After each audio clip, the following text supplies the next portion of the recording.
Greetings, ladies and gentlemen, and welcome back to the Sonic the Hedgehog CD Let's Play Part 3. Now we're at Tidal Tempest, and Tidal Tempest has a really bitchin' track. You know, ladies and gentlemen, I know I've gushed about this enough, but I can't tell you how much I love Sonic CD's Japanese and European soundtracks so much. It's just so fantastic. And don't get me wrong, I do like the English soundtrack too. There's some good soundtracks, but the Japanese one, oh. Favorite classic Sonic soundtrack in history. So after tackling on Collision Chaos, which I would say is the second most annoying level in the entire game, now we're at Tidal Tempest, which, you know, as I stated with Palm Tree Panic being, you know, Green Hill Zone on crack, well, this is Tidal Tempest is a Labyrinth Zone on steroids, and you know what? Comparing it to Labyrinth Zone may be kind of far-fetched because, you know, there are places you could go on top so you're not in the water, but you're going to have to eventually go into the water sooner or later. But it's not as bad as Labyrinth Zone, so thank God for that. We don't have those annoying spears that, you know, have a interesting pattern to them. We don't have those spike balls on chains, you know, they look like morning stars that twirl around and whatnot. We don't have to worry about anything like that, thank goodness. The only problem with Tidal Tempest here is that with Tidal Tempest, it is really hard to get to the pass. If you checked early in the video, the top path I took with all the land and everything like that, that's the best place I can think of where you can actually get to the pass in this level. Because honestly, there's nothing here in the water that will allow you to go to the pass with ease. That's the only place I know that is a safe place. I mean, there are, I think, a total of 3 pass signs in this first zone of Tidal Tempest. But for for the water, no. It's best to stick up here where I am and just, you know, make your jumps correctly, and you'll be able to travel to the pass with no problem. Because getting to the pass, like I said, ladies and gentlemen, is probably the hardest part about Sonic CD. Not really much finding the robot generators, as I stated previously. Just getting to the pass, you know? Anywho, the robot generators are like around right here around this tubing and everything like that. I don't know why I'm dicking around, but I guess I'm just enjoying the scenery so much. And I really do like Tidal Tempest's pass track. So maybe I'm just enjoying the music, you know. Well, that's it with Zone 1 of Tidal Tempest. And then we'll be heading off to a special stage. I think we're on special stage 5 at this point. You know what? I kinda lost count. Oh well. We'll see by the background. If it wants to show itself. Yep, Special Stage 5. This one, I find a lot easier than Special Stage 4. I have no idea why. As I said previously, you know, I can't do 4 the first time, but when I come back to do it the second time, I can do it. I don't understand it. It's like the Special Stage has something against me. Maybe it's a pity victory my second time, you know. Oh, Ethan, I feel so bad that you lost to me the first time. Here, have a time stone. It's just... ugh. So, the thing is with the later special stages is that there's more spots for you to go into the water. Other than that, there's not really anything else to the level, to the design of these special stages, except for maybe more of those chomping traps that take your rings and cause you to slow down for a while. Other than that, you just have more water sections. We'll see it definitely in Special Stage 6 and 7. Especially 7, huh? And it's going to be real dickish later when the UFOs are purposely hovering over the water, and you have no choice but to go after them and step on the water afterwards. But if you know what you're doing, and you're just careful with your jumps, and make sure that you keep an eye on your time, you know, you'll easily do a 7 and 6 no problem. I said that backwards completely. Not numerical order, but whatever. We got ourselves the 5th time stone, and an extra life to boot.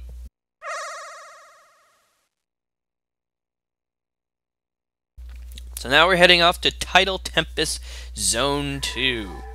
And we start off with a wall closing in on us. Okay. I have no idea. I have no idea why that wall closes off. And there's a ring box behind it. I'm pretty sure there's a way to get to it, but I've never found a way to get to it. So, yeah, whatever. I'm not going to lose sleep over it, because there's other ways and other ring boxes to get in this level. Oh, look. A handy shield. You know, like I said, Sonic CD's gameplay is more of an exploration factor, so you'll be actually really surprised what little goodies that you get if you go out of your way to search the area and whatnot.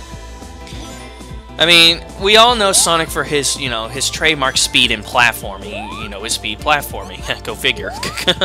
But, you know, Sonic CD, I can give them applause for, you know, doing something different with Sonic, and it's actually something fun compared to what they did in his, compared to what they all did in his 3D career. You know, because it still feels like a classic Sonic game. It's just that a majority of the time we're just looking around and trying to get ourselves to the past instead of, you know, going off inclines, going really fast down slopes and everything like that to get to our destination, you know, point A to point B. Which, if you want to do that with this game, you can. You don't have to get the good future, because in the end, the good future really doesn't mean anything, but, you know, I feel bad about the creatures here, and, you know, being the good Samaritan I am, I want to save them. I'm a good guy like that. I'm a good guy. So, I'm trying to get up here because there's a pass sign around here, because right here is the perfect spot to go to the pass in Tidal Tempest Zone 2. So just grab the pass sign, just rev up the figure 8, and booyah! This is exciting!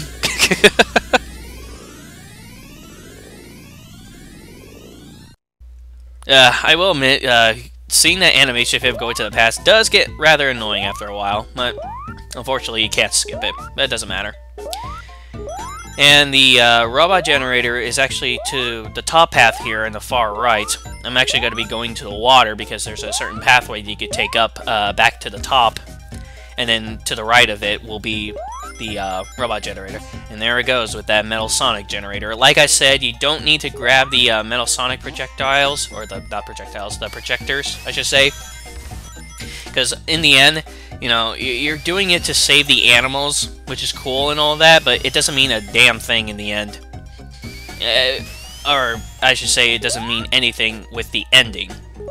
You know, if you play the Christian Whitehead version, you know, the Xbox Live and PSN. Oh yeah, I forgot to mention, this game's also on iOS, your iPhone. And there's a robot generator, and we could get the hell out of here. As I was saying, you know, this game's also on your iPhone and everything like that. Of course, I have them on my iPhone as well. Go figure, being the Sonic nerd I am. But it actually plays really well on the iPhone. I'm surprised how well it plays. So, you know, if you are a touchscreen type of person, well, you can always get it on your iPhone. It's $5 also, and it's, I'm not gonna lie, it's definitely worth it. You know, Christian Whitehead, I can't gush enough how much these guys just did a great job with this game, and they did Sonic the Hedgehog 1 on the iOS too. Like, Sonic the Hedgehog 1 was already on the iOS, but they made an updated version of it. It's just fantastic. I recommend you buy it. And they also did the same thing for Sonic the Hedgehog 2, and I recommend you buy that too. It's just, honestly, these are the guys I wish they would have done Sonic 4. Because, honestly, with Dimps, all we got is rehash and uninteresting level design. I mean, I could give them credit for bringing back classic Sonic, but, I don't know, Christian Whitehead could have... They should have been the ones who've done it. In my opinion, they really should have been the ones who should have done it.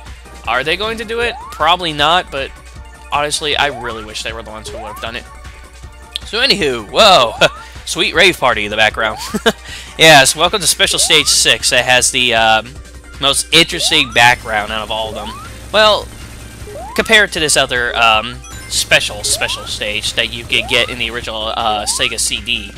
You know, you get this one special stage if you go to the sound test of the original Sonic CD game, and you know, you type in or you input a certain background music and a certain sound effect with each other, and if you press the enter button, you actually get little special stuff and everything like that. One of them was a special stage that had Robotnik's face in the background, always watching you, which was kind of creepy.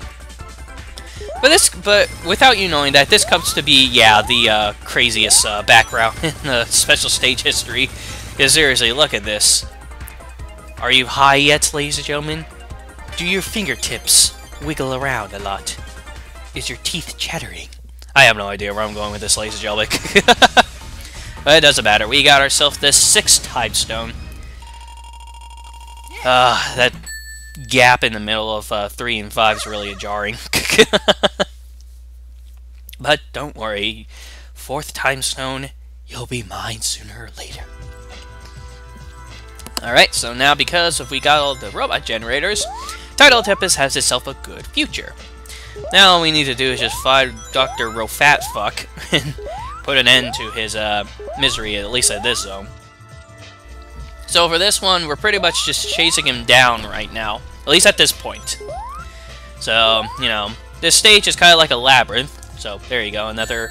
I keep forgetting that hallway is very long, and I always decide to not fall down in a ball formation, and I always run into him. So just remember. And when he starts to smoke like that is when you actually hit him enough. So honestly, all you need to do is just follow him at this point. See? Right there. Unfortunately, I wish I could use more of this invincibility, but that's not going to happen. So yeah. Also want to point out another thing, that Tidal Tempest had a little graphical design like this right here with the wavy waves, or the waves, you know, make it look wavy in the background, and the water was green or like a turquoise and everything like that. The PC version and the one on the Gems Collection version of Sonic CD didn't have this graphical design. I don't know why. Maybe because it could emulate it? I have no idea why, but, you know, just a little food for thought.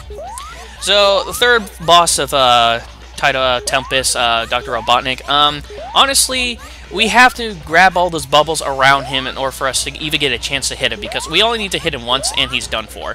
But, you know, those air bubbles are there so you don't drown, because there's no air bubbles for you to grab other than those.